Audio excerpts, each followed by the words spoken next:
मी शिवाली आवली कोहली. मी दिवाली आवली कोहली. मी पावली आवली कोहली. मी आवली लावली कोहली.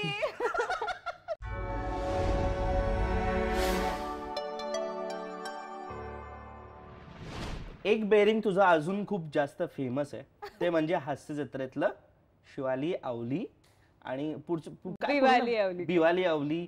हे तुझी जी पूर्ण फॅमिली आहे, ती फॅमिली तुझी रिअल फॅमिली वाटायला लागलेली लोकांना. माझा भाचा म्हणतो की ती दीदी एकटीच येणार आहे की ते तिघं पण येणार आहे सोबत. प्लीज आमच्या प्रेक्षकांना पण कळू दे की नेमकी काय स्टोरी आहे ती फॅमिली फॉर्म होण्यामागे.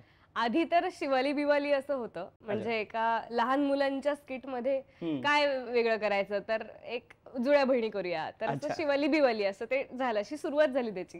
मग नंतर आम्ही अशर्स होतो, म्हणजे आम्ही अवॉर्ड शो मध्ये यायचो ट्रे घेऊन वगैरे द्यायला, आणि तेव्हा मग शिवालीचा एक आवाज आणि बिवालीचा एक आवाज असे आवाज निघाले. आणि त्याच्यानंतर मग एक दिवशी कन्सेप्ट काढताना असं झालं की त्यांची फॅमिली करूया, शिवाली बिवाली पावली आवली. आणि नमाते आणि बशारादा आमचे आई वडील आहेत. तर काय कराय, मग हे जात आहेत कुठेतरी, मग त्यांचा असा असा प्रॉब्लेम आहे आणि समीर दादा समोर रिॲक्ट होतं. तर समीर दादाने ते लिहिलं होतं. तर स्क्रिप्ट मध्ये आमची ओळख सगळे लिहिली त्याच्यावरती समीर दादा चिडतोय वगैरे असं सगळं लिहिलं होतं.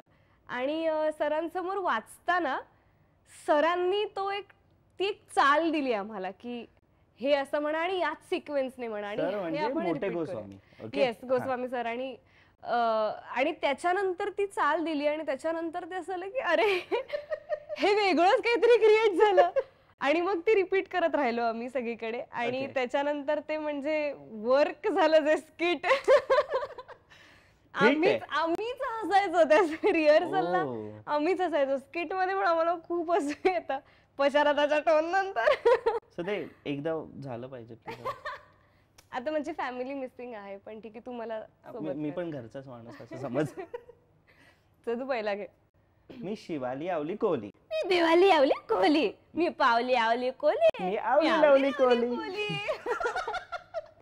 हास्य जत्रेमध्ये मी ऐकलं की ती पूर्ण फॅमिली इतकी एकमेकांशी जोडलेली असते आणि त्या सेटवरती धमाल होत असते प्रचंड.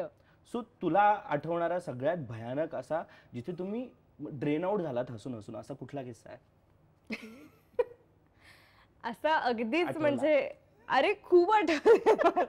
एक भजनाचं स्किट आहे. अच्छा. ते पण खूप फेमस झालं ते स्किट, ज्याच्यामध्ये पृथ्वीक म्हातारा असतो आणि त्याला कोमातनं बाहेर आणण्यासाठी ते भजन करत जातात आणि त्याची बायको असते आणि त्याच्या अशी नाचते त्याच्या भोवती वगैरे. तर त्या स्किटला एकतर आम्ही हसून हसून मेलो होतो आणि शेवटी पृथ्वी घेऊन पडतो तिकडे खाली झऱ्यामध्ये. म्हणजे तो नाचायला लागतो आणि त्याला वनिता येऊन धडकते आणि तो असा जाऊन पडतो स्टेजच्या खाली. तर त्या स्किटला आम्ही थांबतच नव्हतो हसायचं. ते एक अजरामर स्किट झालं होतं ते. त्याच्यानंतर अरुण कदमांचं माय गॉड, म्हणजे त्याचा बिहाइंड द सीन आहे की तो टेलिकास्टेड एपिसोड आहे? नाही, तो म्हणजे टेलिकास्ट मध्ये ते 2दाच दिसतंय हसलेलं. तिकडे मी 10 मिनिटं हसत होतो तेवढ्याच पॅचवर. आणि सगळे मरतायत हसून, म्हणजे सई उठून निघून गेली.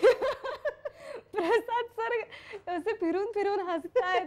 आम्ही सगळे सोफ्यावरती पडतोय, खाली उतरतोय, काही चाललंय. पण ते फार गोड आहेत आणि ते काय म्हणजे त्यांच्यामध्ये तो जो एलिमेंट आहे ज्याच्याने ते कुठलंही स्किट वर्क करू शकतात.